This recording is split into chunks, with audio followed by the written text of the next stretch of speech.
Existem várias formas de calcular o BDI das suas obras. E nesse episódio 4 da série Conhecendo o SINAP para Orçamento de Obras, a gente vai entender quais as considerações que o próprio SINAP faz para a determinação do BDI de uma obra, ou seja, a determinação do preço final de uma construção. E além da gente usar o manual oficial de metodologias e conceitos do SINAP, eu vou usar também nesse vídeo a nossa planilha aqui de orçamento paramétrico, onde eu tenho uma seção aqui exclusiva para o cálculo aqui do nosso BDI, inclusive, pessoal, levando em considerações aí o Acórdão 2622 de 2013 do TCU, que trata desse assunto, né, que cuida desse tema de cálculos de BDI. E a gente vai ver tudo isso nesse vídeo. Mas antes, eu queria agradecer você que está aqui assistindo a esse vídeo. E se você gosta do nosso conteúdo, por favor, deixa o seu like e se inscreva aqui no canal. Então, pessoal, vamos abrir aqui o livro 1, né, do SINAP, Metodologias e Conceitos, e vamos lá para a página 19 do livro, tá? Onde a gente tem aqui o item 1.4,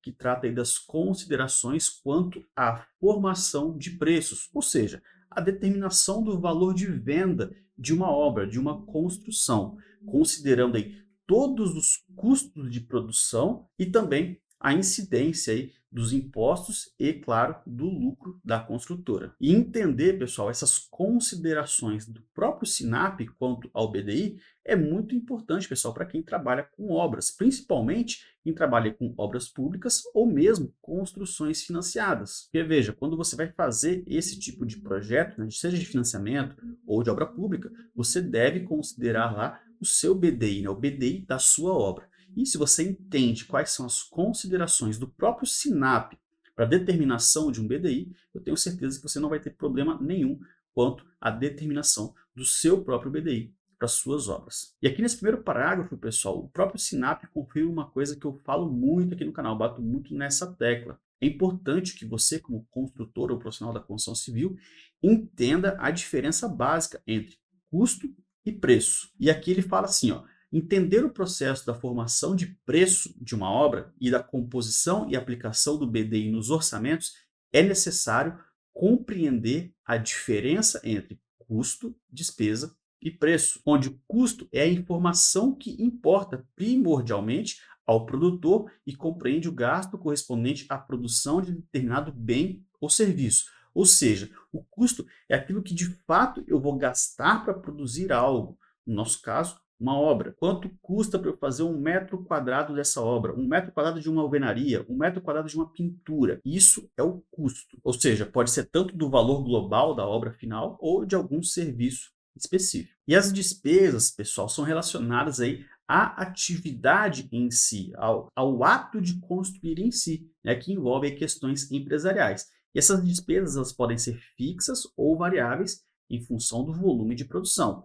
Imagina que você tem uma equipe de administração, sei lá, de 3, 4 pessoas que trabalham com você, e essa equipe cuida ao mesmo tempo de 5, 6 obras, por exemplo. Essa despesa, ela é fixa e ela deve ser diluída em suas obras. E a gente precisa entender esse conceito para justamente a gente conseguir gerenciar o nosso negócio. Ou seja, vai muito além do custo da obra em si. Porque, veja, a partir do momento que você tem uma equipe, que você tem um local, uma sede, você vai ter despesas, por exemplo, com a manutenção da sede, da empresa, imóveis, remuneração de diretoria, de equipe administrativa e também as despesas variáveis, né? No caso, por exemplo, a própria tributação em cima desses serviços. E isso não está relacionado diretamente ao custo da obra. Por isso que a gente chama, inclusive, de despesas indiretas. E, por fim, o preço, pessoal, é a quantia financeira paga pelo comprador por um determinado bem ou serviço. E é o que eu falo, existe muita confusão nos profissionais que estão entrando no mercado imobiliário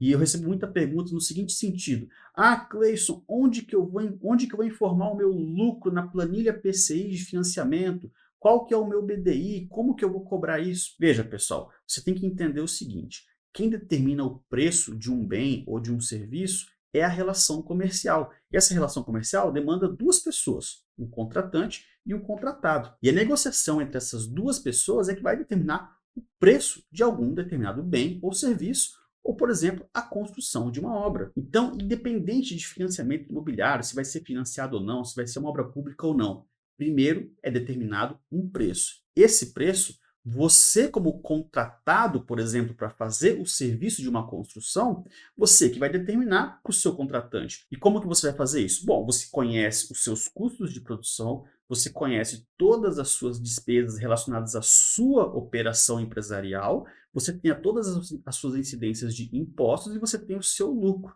Com isso, você consegue chegar no seu contratante e falar: olha, eu faço essa obra por X reais. E ali dentro já vai estar o seu lucro. É a mesma coisa que se aplica ao financiamento imobiliário, pessoal. Não importa, qual que é o valor de entrada, qual que é o valor que eu vou colocar na PCI, qual que é o valor que eu vou aprovar, quanto que vai sobrar para mim. Essa informação não importa, por exemplo, no financiamento imobiliário.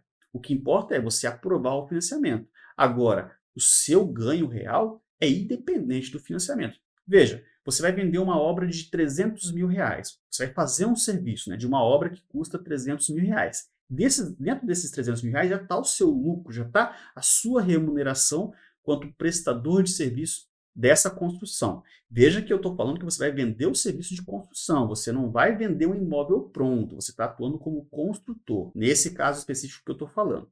Então veja, 300 mil reais, se para o contratante esse preço de 300 mil reais está interessante e para ele é viável fechar o negócio, ok, ele vai fechar o negócio com você. Agora, se ele falar que vai pagar só 250, aí cabe a você fechar o negócio ou não. Veja que é uma relação comercial. Agora vamos colocar o financiamento imobiliário no meio desse cenário para você entender. Beleza, a obra é 300 mil reais. Digamos que esse seu cliente ele tenha 200 mil reais em dinheiro na conta dele. Falta 100 mil reais, certo? Você vai usar o financiamento imobiliário como uma ferramenta, né, para esse cliente ter o restante para te pagar. E é assim que funciona o mercado. Então veja, não é porque é só 100 mil que você vai pegar de financiamento que o seu lucro tem que estar lá na planilha PCI, a entrada, não importa. O que importa é a negociação entre o contratante e o contratado.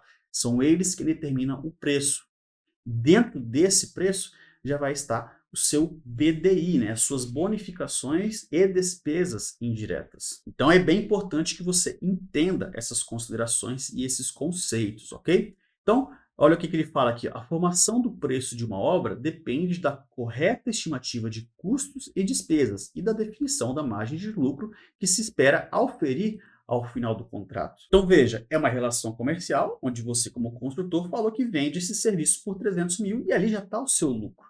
Agora, se você fez um custo errado, né, levantou os custos, né, do orçamento dessa obra de maneira errada, ou mesmo não considerou as suas despesas diretas e indiretas, como por exemplo a sua sede administrativa, o seu custo operacional, ou até mesmo os seus impostos, bom, aí depois você não vai poder reclamar com o seu contratante dizendo que você está levando prejuízo. Foi você que passou o preço, foi você que deu o valor desse serviço. Então, por isso que é muito importante, pessoal, vocês entenderem esses conceitos e considerações quanto à formação do preço. Ou seja, não adianta só você fazer um cálculo lá de custo, meu BDI é 25%. Tá, mas da onde você tirou que o seu BDI é 25%? Você sabe de fato fazer esse cálculo? Esse 25% já é o meu lucro?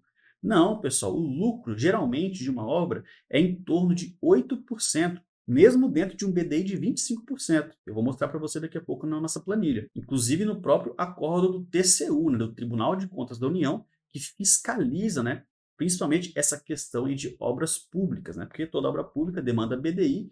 E aí, enfim, se não tivesse essa fiscalização, os contratantes, por exemplo, as prefeituras, iam fazer esquema com as contratadas, né, com as construtoras, eles botavam lá um BDI de 100%. Quem que ia fiscalizar isso, né, se não tivesse o TCU? Então existe aí o órgão, né, o TCU, que fiscaliza essas questões, né, inclusive determina, né, o que é viável, o que é aceitável ou não nesses casos de obras, inclusive outros serviços e outros tipos de contratação pública. E aqui embaixo, no próprio manual do SINAP, né, a gente tem aqui uma tabelinha de formação de preço, né, onde a gente pode fazer essa primeira análise quanto ao BDI. Né? Então a gente tem aqui uma faixa de custo e a faixa do BDI, onde a gente no final vai ter um preço dessa empresa. Lembrando que eu sempre falo isso, se eu der 10 projetos, o mesmo projeto para 10 construtoras diferentes, cada construtora vai ter um preço final diferente e também um custo real realizado para essa obra diferente. Porque cada um vai ter a sua equipe administrativa, a sua forma de trabalho, a sua tributação, né, a sua forma de tributação, que existem várias opções, várias formas, enfim, tudo vai ser diferente. Não quer dizer que existe uma fórmula mágica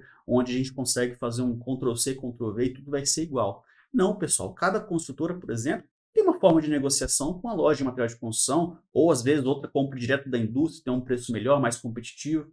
E aí, isso tudo muda a relação, né, contratual, né, entre contratante e contratada na determinação de um preço. Então, por isso que eu falo, você que está iniciando agora, começando agora no ramo de construção civil, você não pode querer se equiparar a outros profissionais, a outras empresas que já estão no mercado há mais tempo que você. Porque com certeza eles vão ter condições de atuação muito melhores que a sua. E detalhe, se você está usando como base os números dele para aplicar na sua realidade, posso garantir para você que você vai se dar mal em algum momento, tá? Porque você não vai conseguir atuar no mercado apenas copiando custo de um concorrente. Você não vai conseguir replicar isso nas suas obras. E aí, onde muita gente pode acabar tendo problemas aí de começar uma obra e não conseguir terminar, por exemplo, porque determinou um preço errado. Então, olha só o que o Sinap fala para a gente aqui, ó. O que é custo direto? São os materiais, são a mão de obra, os equipamentos, né? Por exemplo, betoneira, ferramentas, EPI e outros relacionados ali diretamente à execução da obra.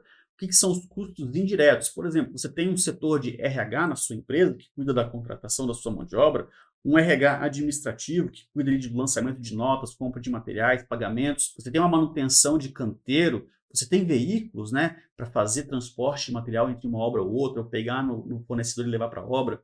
Você tem custos de mobilização, transferir um canteiro de um lugar para outro. Você tem vários outros custos indiretos. Então, veja, fazer uma construtora, ter uma construtora, não é simplesmente saber fazer projeto e muito menos saber fazer processo de financiamento imobiliário, né, pessoal? Construções financiadas, igual o pessoal vende na internet aí não, que é mil maravilhas e super fácil e qualquer um consegue fazer. Não é bem assim. Por isso que tem muita gente aí no Brasil se dando mal, né, entrando no mercado e se endividando, achando que vai ficar rico aí fazendo construções financiadas, e não é bem assim. Então, acabando se endividando muito aí, né? E é claro, né, os professores dessas pessoas vêm com a desculpa, né? Ah, subiu o material, você tem que entender que você não conseguiu fazer o que eu te ensinei, porque o mercado mudou, porque os materiais subiram muito. Conversa fiada, tá? Isso aí nunca daria certo do jeito que eles estão tentando te vender. A verdade é essa. Bom, enfim, depois do custo a gente tem o BDI, tá? E o BDI entra as despesas, como eu falei, são os tributos, né, os impostos,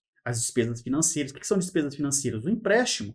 Às vezes você vai pegar um empréstimo para fazer um capital de giro, construções financiadas, que tem despesa financeira que você deve considerar, né? O risco, o que é esse risco? Se cair um pedreiro lá e quebrar a perna, fazer, né, acontecer alguma coisa mais grave, você vai ter que arcar com esse risco.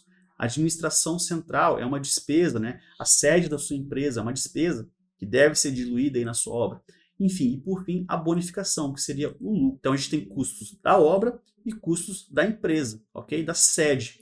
E aí, por fim, a gente consegue então determinar um preço. Então, pessoal, a estimativa aí dos componentes do BDI é obtida por meio de cálculos que levam em conta características da obra, do contrato que está sendo realizado, da empresa contratada e da tributação incidente. Então, veja, pessoal, para uma mesma empresa, é possível que ela tenha vários BDIs diferentes em obras diferentes, pessoal. Você tem que entender isso. Não existe um BDI mágico, não existe um BDI único que você vai aplicar e vai ser aplicado para todas as suas obras. Não.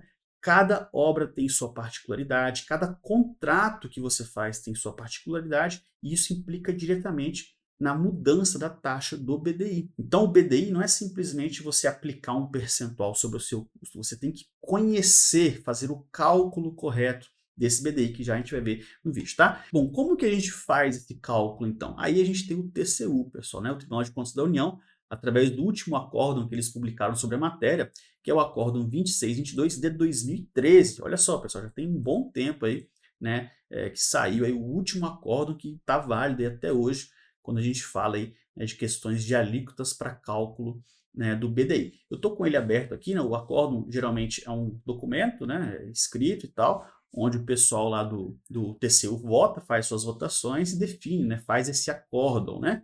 E no caso, esse último acórdão aqui, de 26 de 2013, foi para fazer algumas alterações nas alíquotas em relação aí a vários tipos de obra. Por exemplo, construção de edifício, rodovias, rede de abastecimento, construção de estações e redes de energia, né, obras portuárias, marítimas e fluviais, enfim.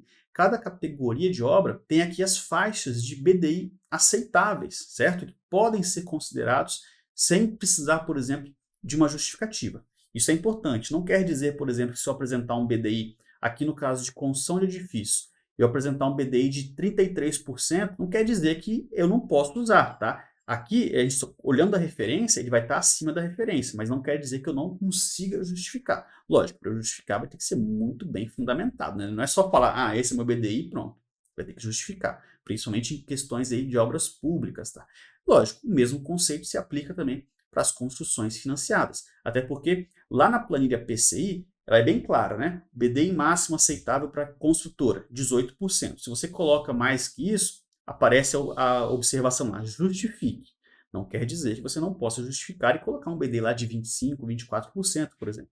Mas você vai ter que justificar, tá? Uma forma de justificar é usando aí, né, os cálculos, né, e as orientações do próprio acórdão 2622, tá? Então aqui ele fala dos índices mínimos e máximos para cada tipo de obra, e aqui embaixo ele tem os índices para cada fator de cálculo do BDI, né? Eu tenho administração central, eu tenho uma taxa de seguro e garantia, eu tenho uma taxa de risco, eu tenho uma taxa de despesa financeira, eu tenho uma taxa de lucro, tá? E olha só, construções de edifício, esses primeiros aqui, que tá na primeira linha, né? Então veja, aqui eu tenho o primeiro quartil, o valor médio e o terceiro quartil. A gente vê aqui, ó, qual que é o lucro médio de uma construção de edifício que vai estar dentro do BDI lá de 25%, por exemplo. É 7,4%, pessoal. Então veja, o BDI não é o lucro da sua obra. O BDI está incluso vários outros custos, despesas indiretas, impostos e também o lucro. Só que o lucro ele representa geralmente aí 8%, né, do total ali do BDI. Perdão, do total do BDI não, né, da alíquota de cálculo. Já a gente vai ver como é que é a fórmula. Inclusive, a fórmula ela não está aqui no acórdão 2622. Tá? Se você procurar aqui, você não vai encontrar a fórmula, porque nesse acórdão foi feito aqui só para fazer alterações, né, nessas taxas aqui, nessas alíquotas. A fórmula a gente encontra aqui no acórdão anterior, tá? Que é de 2011, se eu não me engano. Deixa eu ver aqui, tá aqui no final que a gente vai ver. Aqui estão votando ainda, aqui são os votos. Não sei o que tal, vai ser as tabelas. Aqui, ó, acórdão 2369 de 2011, tá? Esse aqui é o acórdão anterior. E nesse acórdão aqui, a gente vê as fórmulas, né? Como que a gente faz a consideração das fórmulas, né?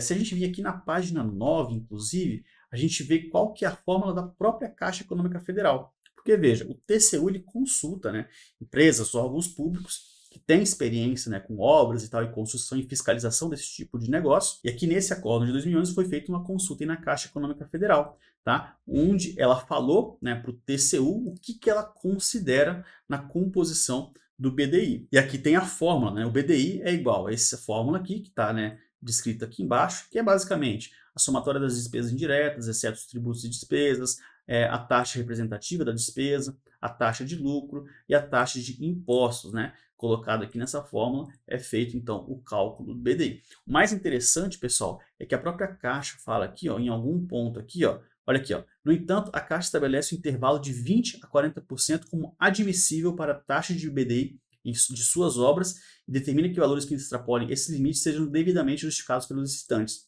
Ou seja, a alíquota da própria Caixa aqui é bem maior do que a própria alíquota do TCU que a gente acabou de ver, né? Que seria de 25% máximo, a Caixa ela pode considerar ir até 40%.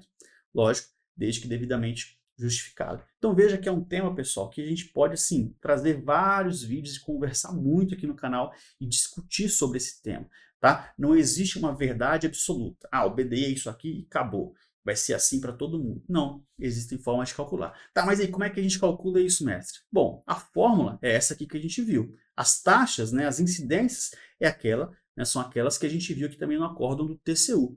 Então, se a gente tiver uma planilhazinha bem montada, por exemplo, como essa aqui que eu uso, né, para fazer, né, os orçamentos paramétricos para análise de viabilidade de financiamento imobiliário, que eu uso tanto para fiscalizar projetos e planilhas de terceiros, quanto para eu fazer os meus próprios processos de construções financiadas, né? Eu uso essa planilha para os dois casos, tanto como fiscal, tanto como construtor. Eu tenho aqui a seção onde a gente faz aqui o cálculo, né, do BDI, conforme aí as orientações do TCU, né? Então, basicamente, o que a gente faz? Eu tenho aqui os meus itens que compõem o meu BDI e coloco aqui as minhas incidências. Essas incidências que estão aqui são basicamente as incidências lá do TCU, ou seja, não são as minhas, não são reais, ok? Lembra que eu falei? Cada empresa, cada obra, cada serviço vai ter o seu próprio BDI, mesmo que seja tudo de uma mesma empresa, porque existem vários fatores que implicam na mudança, né, dessas taxas, desses índices. Por exemplo, eu vou ter obra que vai ter um risco maior do que outras, eu vou ter obra que vai ter uma garantia, né, meu custo de garantia vai ter que ser maior do que outras. Isso vai mudar o meu BDI em várias situações diferentes. Aqui estão as taxas, né, as alíquotas lá do TCU, que a gente consegue fazer o cálculo aqui, né, a gente coloca aqui cada alíquota aqui para cada situação, e no final aqui, ó, o BDI calculado, a planilha dá para a gente aqui o cálculo, né? No caso aqui, é um BDI de 25%. Ah, eu quero colocar um lucro aqui, ó, quando que eu estou com de lucro aqui? Aqui, ó, lucro da construtora, 7,4%. Que inclusive era o lucro que estava lá no TCU, né? O lucro médio. Agora, eu quero considerar um lucro maior aqui de 10%. Então, o meu BDI já vai para 28%, ok? Então, veja que conforme a gente muda as alíquotas aqui, né? Cada caso vai ser um caso, a gente vai ter BDIs diferentes. Lógico que, como eu uso essa planilha para aprovação e análise de processos de construções financiadas, de financiamento imobiliário, eu coloco aqui o cálculo individual, mas eu também posso colocar aqui, ó, o BDI adotado na minha PCI, ou seja, na minha planilha de financiamento, que nem sempre é o BDI que eu calculo. E aí o que determina isso é a minha estratégia, a minha forma de atuação, enfim, é a minha inteligência quanto a esse negócio, tá? E muitas vezes eu não uso o BDI calculado, ou enfim, não uso o meu BDI real. Para efeito de aprovação e não perder tempo com justificativa, eu uso aqui o 18%, que é o máximo mesmo, e aí, por fim, aqui a gente tem o enquadramento do meu orçamento, né? A planilha já dá para mim aqui, né? Inclusive o resultado, né? Resultado da análise, orçamento aprovado, pois o mesmo se encontra dentro dos limites referenciais. Então, enfim, essa planilha a gente faz uma análise geral de custos, considerando aí, inclusive, o BDI que a gente vai considerar, né? Que a gente vai usar na nossa obra. Então, é basicamente assim que a gente faz o cálculo do BDI, tá? Vamos voltar aqui para o nosso manual da Caixa, para a gente finalizar aqui, né? Cabendo destacar aqui, né, ressaltar que, conforme o decreto 7983 de 2013, assim como as parcelas de custo, os componentes do BDI de uma obra podem ser praticados e aceitos mesmo quando se apresentam superiores à referência, como a gente já havia dito aqui, pessoal. Não quer dizer que, se o seu BDI for maior do que 25% ou que 40% da caixa, lá que ela falou que aceita, você não possa apresentar um BDI maior. Lógico, desde que você consiga uma justificativa técnica coerente por parte, né, de profissional habilitado responsável aí pelo orçamento, ou seja, um engenheiro civil ou um arquiteto. Então essas são as considerações, pessoal, do SINAP quanto, né, à formação de preço, ou seja, cálculo aí do seu BDI, da sua obra, ok? Espero que você tenha entendido aí o conceito. Se ficou alguma dúvida ou se tiver algum comentário para fazer, acrescentar sobre esse assunto, deixa aqui embaixo desse vídeo que eu vou ler depois. A gente vai conversar e trocar ideia a respeito desse assunto. E além de curtir esse vídeo, compartilhar e se inscrever aqui no canal, considere se tornar um membro. Clique no botão aqui embaixo, seja membro e confira todas as vantagens que você vai ter, como por exemplo, aulas exclusivas e descontos em nossos cursos, serviços e treinamentos. Para você continuar aprendendo mais sobre o mercado da engenharia civil, construção civil, arquitetura, vai assistir algum desses vídeos aqui ao lado, que eu tenho certeza que você vai aprender muito mais sobre o nosso querido mercado imobiliário. E a gente se vê no próximo vídeo. Tamo junto!